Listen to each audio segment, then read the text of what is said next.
This is Emily with Pixel Breakdown, and today I have Olivier. Yeah, Uh, say that one more time for me, real quick. Olivier. I love the way you say it. Okay. Um, in with me today to talk about his game, Camille and Laura. Do you want to go ahead and give a brief introduction about yourself and your game? Yeah, I'm Olivier Bouchard. I'm a solo developer from Montreal. Camille and Laura is my first, I would say, commercial game. Though I have a few free game available and a few like jam game, and I work professionally in the game industry a little. Yeah, I've been working on Camille and Laura I did a prototype like 3 years ago, but I've been working full time on it for the last year. And it's a narrative game about the daily life of a single mother that has a hand-drawn art style that is very much inspired by children cartoons and children drawings and everything. I'll Yeah, include links to your other games as well. For Camille and Laura, the art is so freaking charming. thank Like, you. really. And I we'll talk about that more. But Of course. the relationship between Camille and Laura feels deeply personal. Was the story inspired by real life experiences or observations? Yeah, absolutely. I'm not a parent myself, but that said, a lot of Camille is inspired by my experience as a kid because I don't know, it's easier to write from a place of knowledge. And a lot of, I wasn't raised by a single mother, but my parents were divorced and they were like single parent in their own right on their side. So a lot of the experience is similar to what I had with my parents. And also, I wanted to make a game that's all about routine and when routine can become hard for somebody. And I'm someone that live with chronic pain issues and chronic illness. And for me, that was the inspiration a little for the my personal inspiration for the game.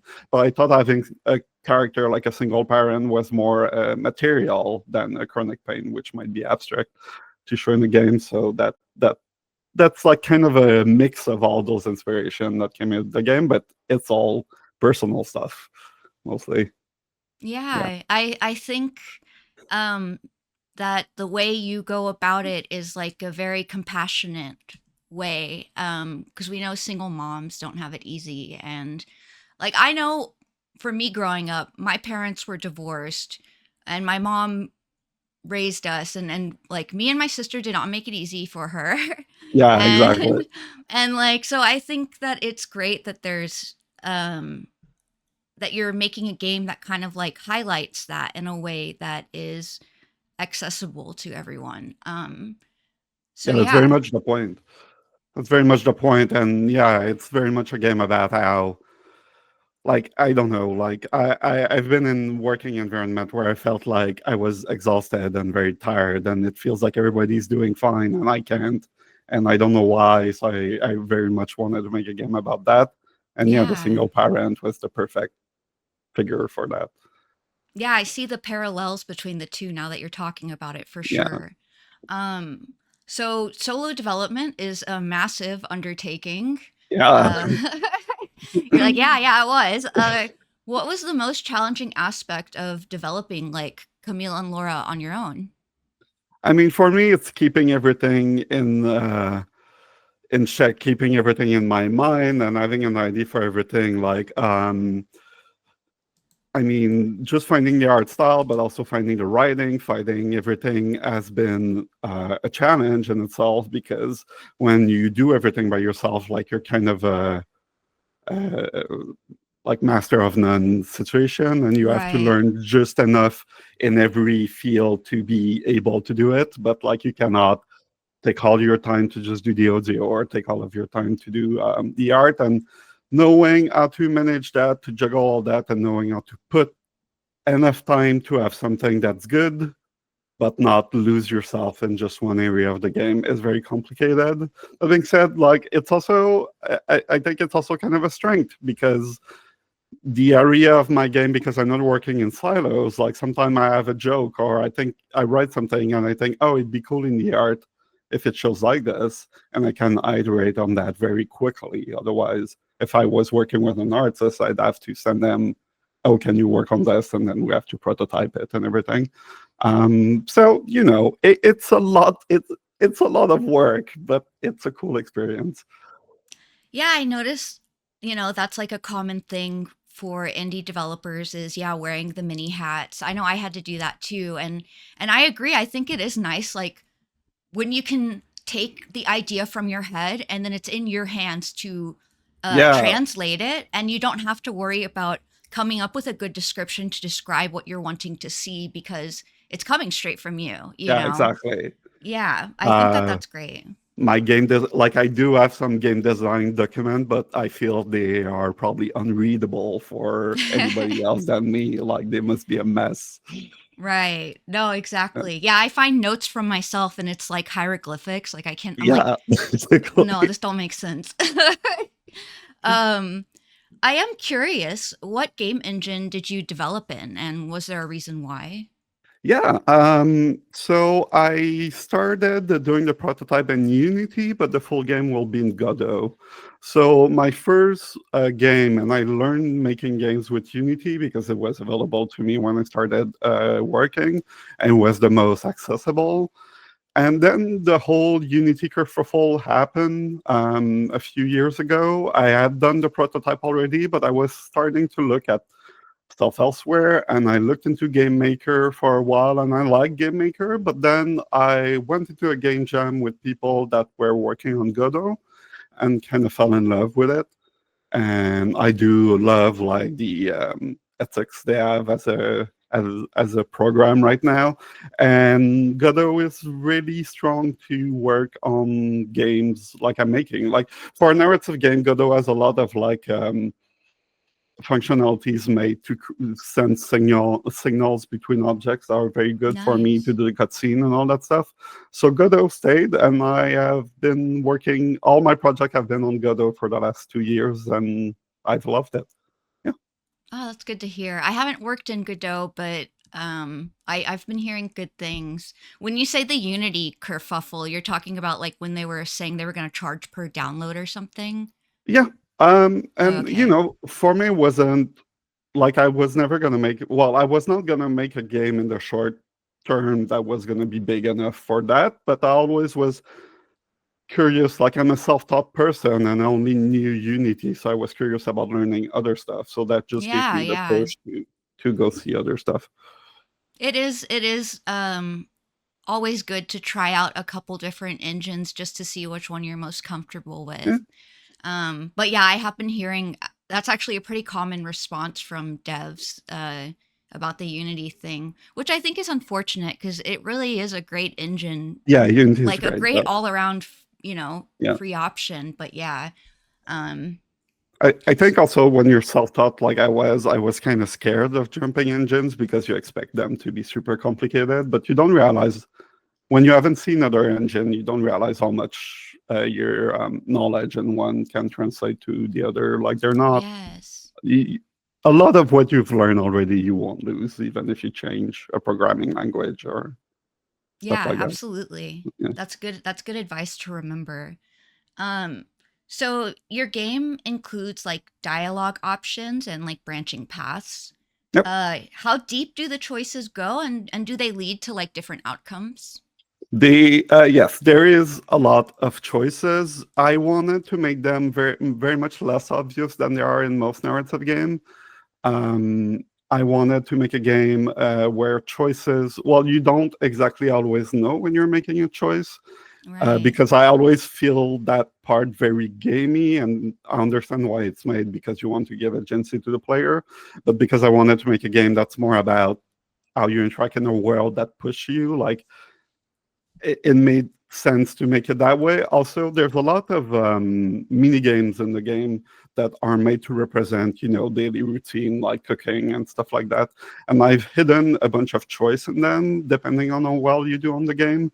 So if you look at in the trailer, there's a mini game where you have to answer emails at Yeah. work, and depending on how many email you answer, there's going to be narrative choices.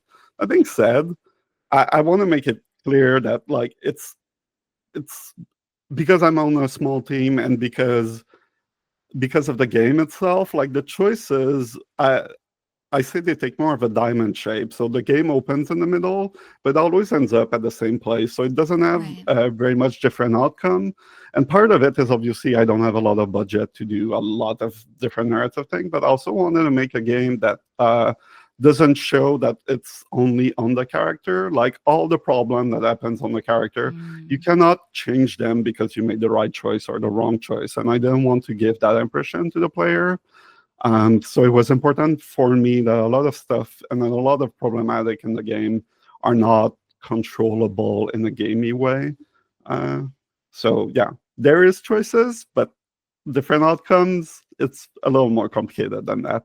Yeah, it seems like it does tie in pretty poetically into the way real life is, right? Yeah, Like, sometimes these choices lead to different changes, but yeah, you can't always change the outcomes. And yeah, and I think that isn't like it's something that once you realize it's like, whoa, like life is a little different than I thought it was gonna be.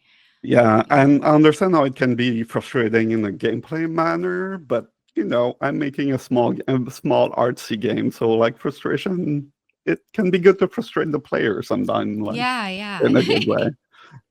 I mean, it ties into too, like the real life side of things where yeah, things are frustrating sometimes. Yeah, of course. Like so yeah, I think that that's great. When you were developing, did you run into like any significant hurdles when implementing any of these things?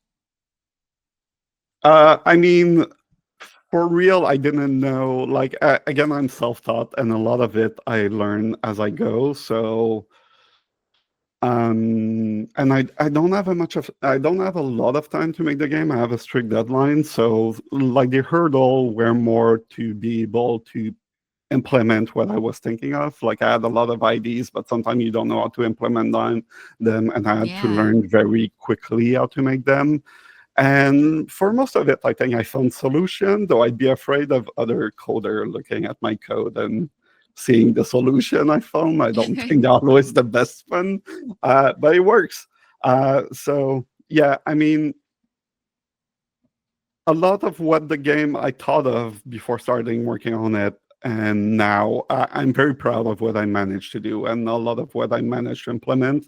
But it was very scary at the beginning because there were a lot of stuff that I had like I have no idea how I'm gonna put that in the game. Yeah. So, yeah, I think I think that's something common to like any game developer where it's like this only looks good to me, specifically indie devs because yeah, you only have so much time and energy you can put into it and mm, sometimes the quickest path to get something done in the game is not like the most efficient or most like yeah, visually nice. You're removing a lot of stuff and adding stuff in and like yeah. eventually you're kind of like please just work like It's been a uh lot of praying and a lot of duct tape. Yeah, yeah, yeah. um I am gonna jump ahead on a question real quick sure. and then we'll go back. But when you were saying timeline stuff, you received support from the Canada Council of the Arts, right? Yes. Was that where the timeline was coming in from? Yeah, so when you apply for the kind of Council for the Art, I received a grant to do my project as a solo dev. I basically have a 1 year deadline on that. So I told them I'll take a year to make the project. Obviously, like depending on the project, you can ask a bigger or smaller deadline, but because it's my first grant, I was limited to about a year. Yeah, and so I am shipping this summer. The release date will be announced soon, but basically that's my deadline. Like I cannot work for longer than this Yeah. realistically on the game. Otherwise, the console for the art won't be happy with me. Oh. I think though like it can seem limiting, but in some ways it's probably good to have like a set time Yes. Yeah, to yeah. keep those the feature creep away and Well, stuff. also, like I did the prototype 3 years before receiving the grant, and it hadn't moved for the 3 years after. So like getting that money and being told, okay, you can work on your thing almost full time, do whatever Yeah. you want with it. And like the great thing with the grant for the console for the art is that it doesn't have to, like there's multiple level of grant, but the grant I got, I don't have to be a commercially viable product. So I don't have any overhead other than the deadline. So as long as it's what I told them I would do, like I can do the game I want without having a producer telling me, oh, this is not commercial enough and everything. So like, except for the deadline, it's been a big amount of liberty to make a game that's weird and maybe I think it can have an audience, but is weird. Like it's not a game that you would see in the mainstream that much, and like nobody's there telling me, well, it's too sad, it's not gonna sell because it's too sad or it's too weird. Yeah. Like I can make it as weird as I want. So that's No, great. that's great. I think it's great that Canada offers that. Yeah. Um, I'm lucky to have had that and be in a country where that's possible, frankly. yeah, definitely. And I think you're right where it's like regardless of whether the game is successful or not, because I could see it touching a lot of hearts, right? And being Mhm. successful, but it is hard to put down on paper and talk to someone whose like end goal is finances, like why it would be like a viable game. And I think that's the Yeah. case for a lot of indie games. And just the fact that like you don't have to worry about that, you can make it however you want is just great. Mhm. And then yeah, we end up with different games out there that are touching. What was that process like though for like applying for that? Like if someone else was wanting to apply for that in Canada? Um, Uh, Most of the process is available online. It's a pretty, I mean, it's somewhat complicated, but like all the information's online on the Canada Council for the Art. I also apply to the CALC, which is basically the same thing, but provincial. So in Canada, there's going to be like an art program in province and in the country as a whole. Um, you have to show that you're an artist to them, and I did that with my previous games, and they accepted that as a proof that I was an artist. But like, you cannot do that for your first project. You need to have put some stuff out there, and they want you to have like to send them press article that were written about you just to prove that you're this kind of artist. oh, And yeah, it doesn't need to be anything big. Like I didn't have like a big New York Times article on me on everything, but I did add a PC gamer thing and another one. Um, yeah, so you have to prove them that you're working this. I showed them a prototype, though they do accept stuff that don't necessarily have a prototype, but I think it helps right. to have one. And I did have a prototype ready for Camille and Laura because I also pitched it to publisher before. Um, so yeah, it was like it's a lengthy process, but it's mostly a lot of writing. And frankly, when you're getting a budget to make a game, like having to write a 10,000 words explanation of what your project is, it seems pretty small compared to what I got from it.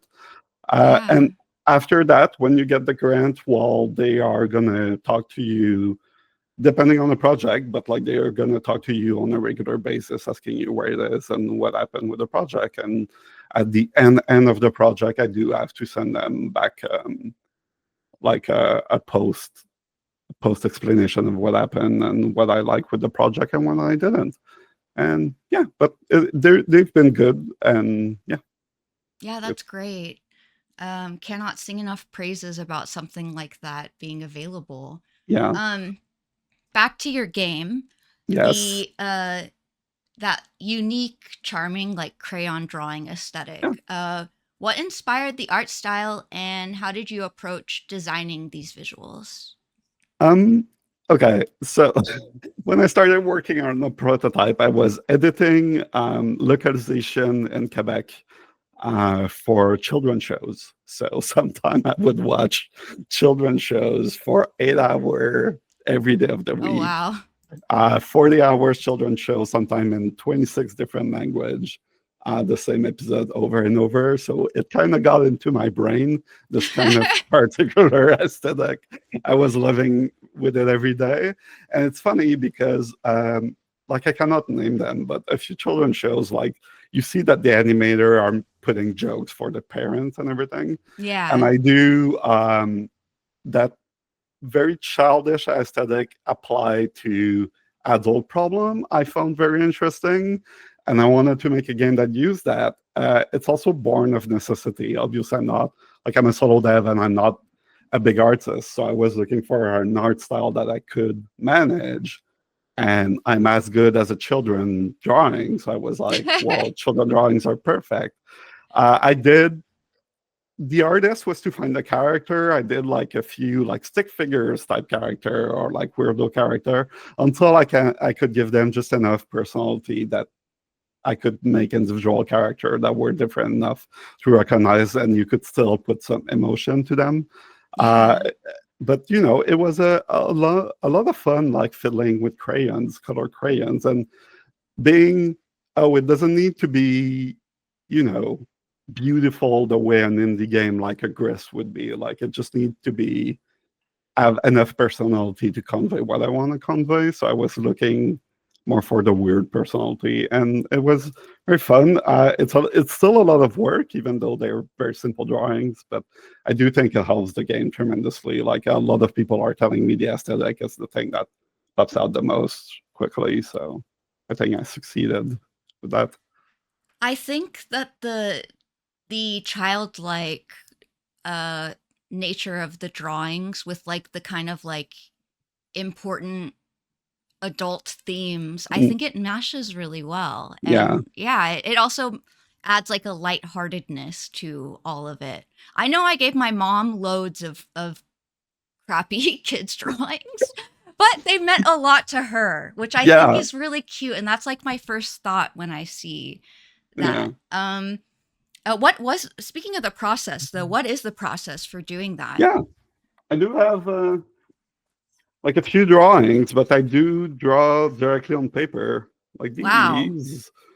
And after that, like I implement the shape like individually in the game. Well, I'll just scan them and like cut them in Photoshop or in GIMP, and then I'll animate like in frame by frame animation. But it's very much a Wow. lot of like drawing on paper with like very cheap color crayon. And I do feel that I do like the material feel it gives to the game, to the point where I kind of started accepting after a while the imperfection in the scan. So when there's like dust in the scan or stuff like this, like sometimes I could Photoshop it out, but like sometimes I do find that it adds like a material and a physicality to the game, and I really like how it looks. So yeah, I agree. I think it adds to the character yeah, of it, definitely. That is crazy though, because it seems like a more simplistic art style, but the process of actually doing it, paper and scanning, that's a lot of work.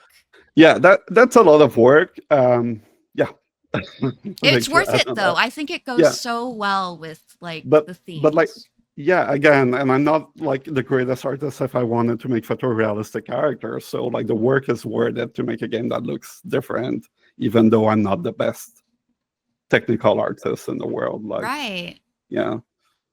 Um, so indie games, like indie narrative games in particular, often struggle to find an audience. Like what strategies have you used to get the word out about Camille and Laura?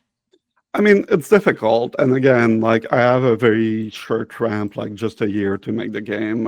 For me, it's been showing it locally in Montreal as much as I can. I love it. And, you know, getting interviews like yours are very helpful. There's been a few events in Montreal where I've shown it. Also, because I work with the Council for the Art, they're very happy.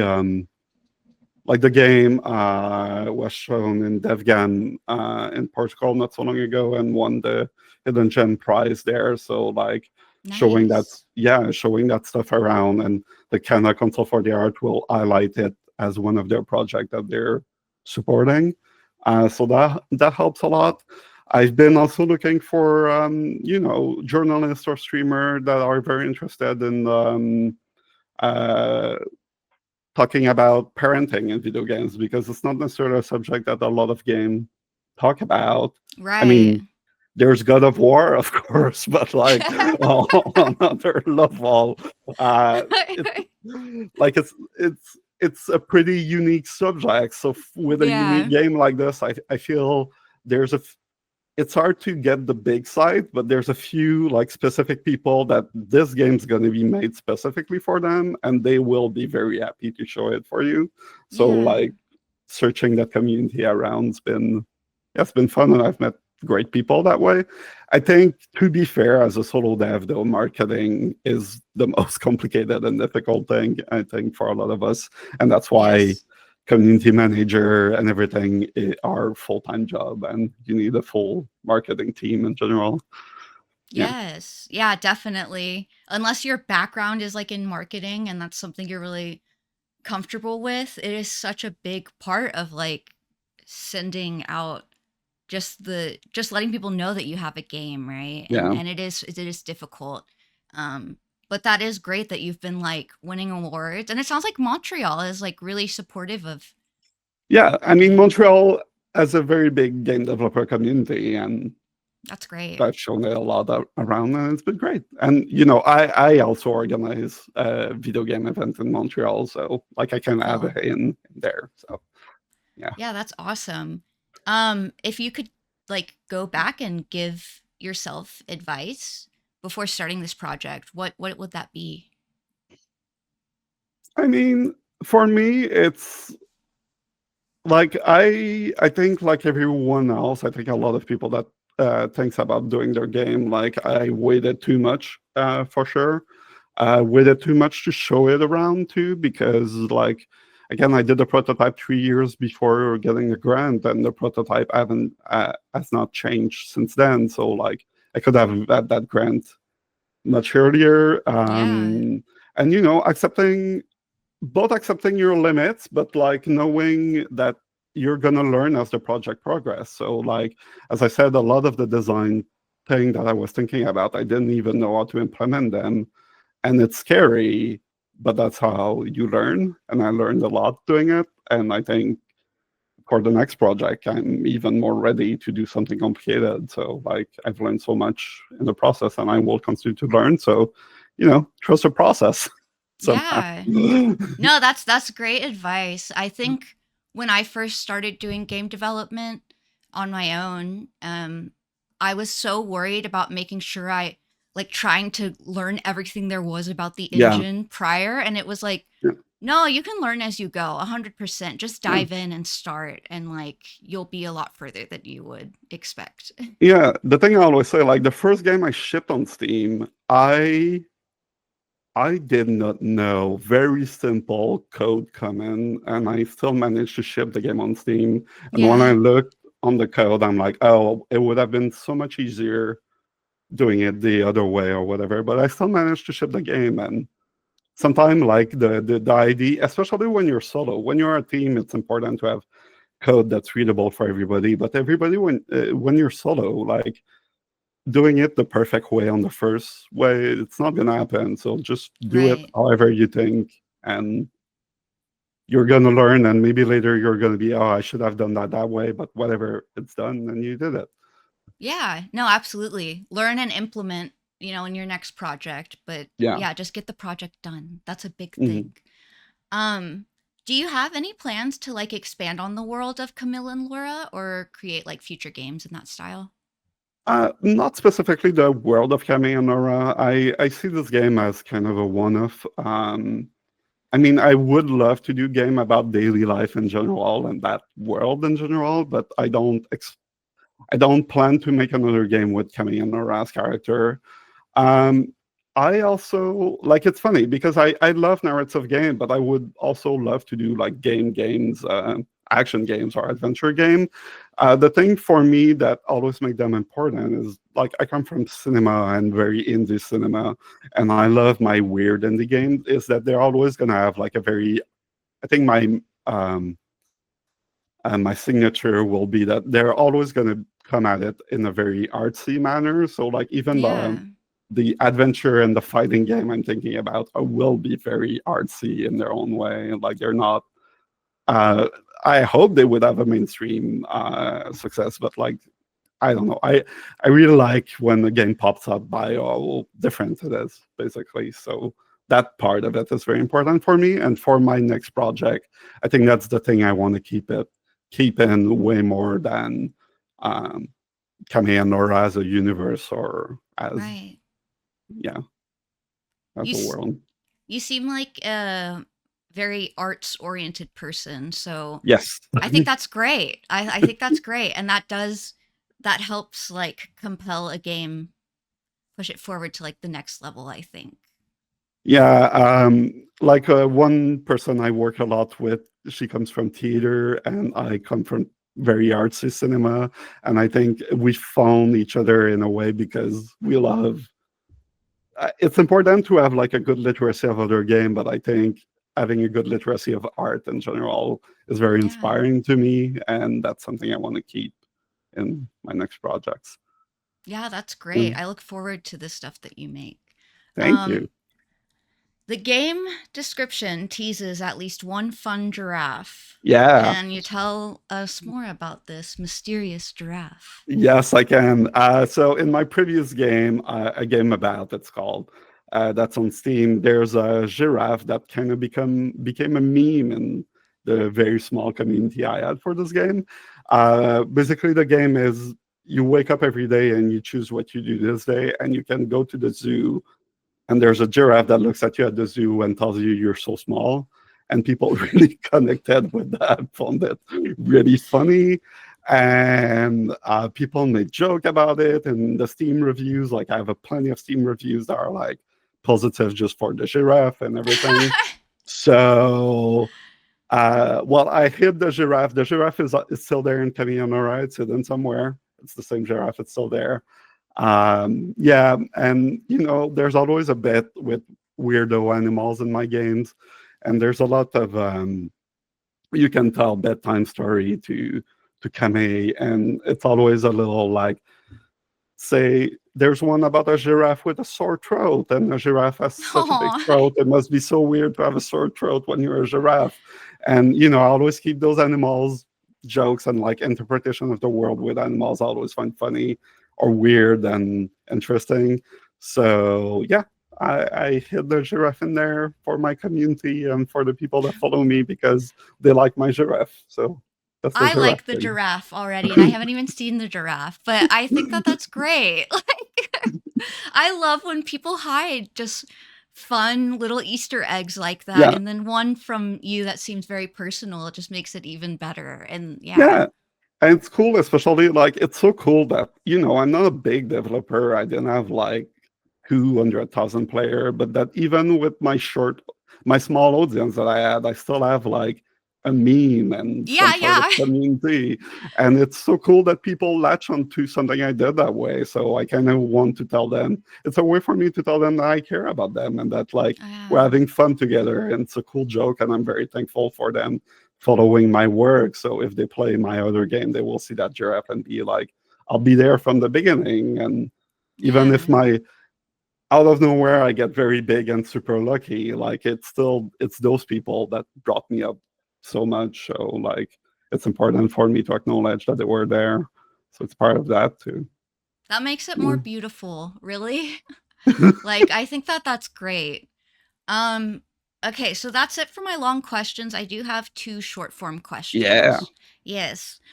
So if you had 30 seconds to tell someone looking to make a game like yours advice on how to do it, what would that be? Uh God, just start it. Yeah. Like frankly, just start it. Don't think too much about your limitation. Even if you're not an artist, you can find a cool art style that you can show. Even if you're not the best English writer, you can find a cool way of writing that will make it work. So like find your own voice and just make it with that. You don't need to be super proficient as long as you have your own voice. Yeah, I think that's great. Also, I, But I do, yeah, you 30 took your seconds. yeah, yeah, that might have been, well, I'll allow it. Okay, that thank you. that that that I think that does highlight too, like you took your limitations in art and made it a strength. So Yes. it went from being like a negative to really being a positive. So I think that that's great. And then my last short form question is summarize the indie game development experience in 3 words. Lot of work.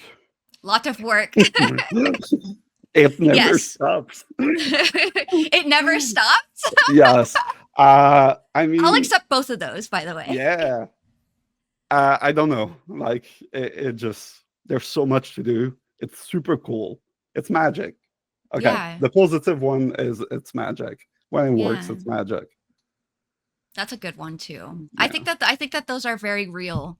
Like I think that those strike a chord. So yeah, I mean that's it for my questions. I really appreciate you coming on. I mean, thank you for making this. I think it's super cool for a developer like us, especially me in solo. Like I'm just in my silo, not saying anything, and it's cool to talk about it with other people, frankly. I'm glad to give that experience. I had Yeah, another solo dev who was like, "Yeah, it just feels great just talking about it." yeah. I'm So very yeah, thankful for it. So yeah. yeah, cool. I mean, I really appreciate that. I randomly forget to say this while filming, and it's something I am working on. But I will definitely have links down below for all of Olivier's social media and any social media / the Steam page for Camille and Laura, so you can follow along with the development and wishlist the game on Steam.